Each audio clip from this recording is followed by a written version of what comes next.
menganalisis tentang misi atau missio Dei.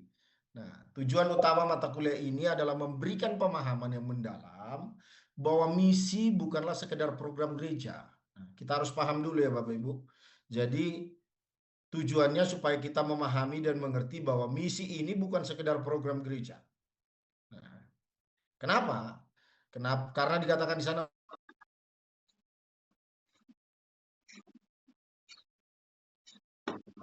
melainkan haki datang ke dunia, lahir sebagai eh, seorang manusia dari seorang perawan, lahir ke dunia, ya, melakukan apa yang menjadi tugas yang dipercayakan oleh Bapa kepada Yesus. Yesus juga datang karena satu misi, yaitu menyelamatkan saya dan Bapak Ibu.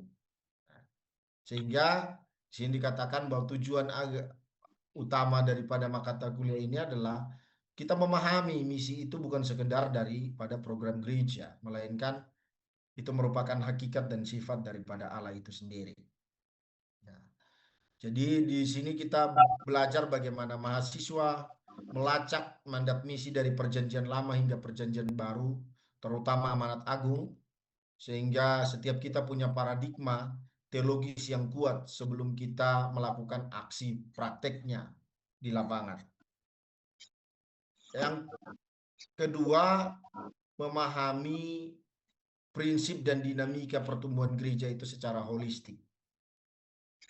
Di sini dituntut untuk mahasiswa diajarkan untuk tidak hanya melihat pertumbuhan gereja dari segi kuantitas atau jumlah jemaat, tetapi juga dari kualitas, di mana kualitas di sini ngomong tentang kedewasaan rohani, tentang pemuridan dan kesehatan di dalam sebuah organisasional gereja itu sendiri.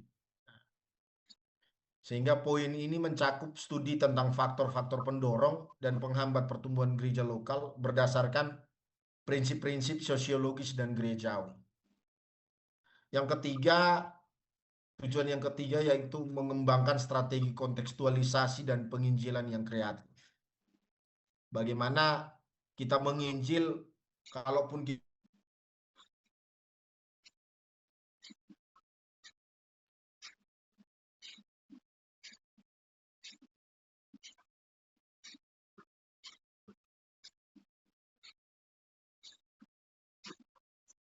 mengembangkan strategi kontekstualisasi dan penginjilan yang kreatif. Nah, mata kuliah ini bertujuan membekali mahasiswa dengan kemampuan untuk menganalisis budaya dan konteks masyarakat setempat. Ya, yang namanya menganalisis berarti Bapak Ibu mencermati atau mengobservasi keadaan lingkungan sekitar, kira-kira eh, masyarakat di sana budayanya seperti apa, mempelajari sehingga nanti ketika Bapak Ibu melakukan strategi yang mungkin Bapak Ibu sudah susun, Bapak Ibu bertindaknya berdasarkan strategi yang ada. Jadi tidak hanya bermisi tetapi kalau bisa kita mengkaderkan ya Bapak Ibu. Ada orang-orang yang dipersiapkan untuk nanti mereka juga melakukan misi penggerak, perintis atau penanaman gereja di daerah-daerah yang belum terjangkau. Lengkap dengan manajemen dan perencanaan strategisnya. Nah, yang kelima, menggerakkan mobilisasi jemaat untuk misi global. Jadi ketika Bapak Ibu ada di pelayanan Bapak Ibu, kalau bisa sesekali sampaikan bahwa ada tugas yang harus kita kerjakan, ada tugas yang harus kita lakukan. Ya. Nah, gereja yang sehat adalah gereja yang bermisi. Nah, kira-kira menurut Bapak Ibu bagaimana dengan at lokal agar terlibat aktif dalam misi, baik secara lokal, nasional maupun global, melalui doa, daya, pendanaan maupun terjun langsung sebagai utusan misi. Intisarinya adalah begini, secara singkat, mata kuliah ini bertujuan untuk membentuk hamba Tuhan yang tidak hanya mahir secara teori teologi, tetapi juga memiliki hati yang bermisi, missionary heart, dan keterampilan praktis untuk mengembangkan kerajaan Allah di bumi. Jadi kita tidak hanya sekedar berdoa, datanglah kerajaanmu, jadilah kehendakmu di bumi seperti di sorga, tapi kita benar-benar menghadirkan kerajaan Allah di bumi, sehingga sorga itu boleh ada di bumi. Bapak Ibu.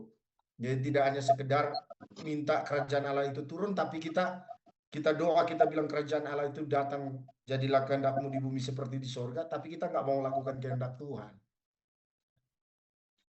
Jadi ketika kita belajar mata kuliah ini, maka kita harus menyadari bahwa setiap kita ini hamba Tuhan dalam kapasitas, dalam kemampuan, dalam talenta, dalam setiap bidang yang Tuhan percayakan bagi kita hari ini untuk kita kerjakan dan kita kelola. Jadi bermisi bukan hanya tugas seorang hamba pendeta di mimbar atau tugas majelis atau diaken, tapi bermisi adalah tugas setiap kita yang hari ini notabene adalah labelnya adalah kita bilang kita anak Kristus, kita bilang kita murid Kristus. Nah, maka waktu kita menyadari kita adalah murid Tuhan, maka itulah tugas yang harus kita kerjakan, yaitu melakukan apa yang menjadi amanat agung Tuhan, bermisi bagi kerajaan Allah. Nah, karena nanti ketika saya dan Bapak Ibu selesai menyelesaikan tugas kita di dunia ini, perlombaan kita selesai, sampai di kerajaan sorga sana, Tuhan tidak tanya berapa harta yang kita kumpulkan, ya kan? Berapa banyak gelar yang kita peroleh, tapi mungkin Tuhan akan bertanya begini, kira-kira berapa jiwa yang kamu dapatkan, kamu menangkan untukku. Ketika saya menempatkan kamu misalnya di Jakarta, saya tempatkan kamu di Batam, di mana, ya, itu yang akan Tuhan tanya. Kira-kira berapa jiwa yang mengenal diriku? Nah, seperti itu, Bapak Ibu. Jadi biar ya, ya, jadi mata kuliah misi dan pertumbuhan gereja ini dirancang untuk kita dibekali dengan pemahaman teologis praktis dan praktis mengenai bagaimana gereja menjalankan panggilannya di dunia sekaligus berkembang secara sehat. Nah, yang perlu kita pahami, Bapak Ibu, gereja ini bukan ngomong soal gedung, ya. Jangan sampai kita terkonotasi dengan gereja itu gedung, ya. Gereja itu bukan gedung, Bapak Ibu, ya. Karena waktu Yesus perintahkan Petrus, dia bilang jemaat, dia tidak bilang gedung, Bapak Ibu, ya. Dasar Alkitabiah, sejarah dan strategi kontekstual dalam memberitakan Injil serta menghadirkan dampak sosial yang transformatif bagi masyarakat sekitar. Nah, yang kedua, fokus yang kedua yaitu pertumbuhan gereja, di mana ini menganalisis faktor-faktor penentu pertumbuhan gereja baik secara kualitatif, dalam hal ini kualitatif mencakup kedewasaan rohani, pemuridan dan kesehatan komunitas. Ya.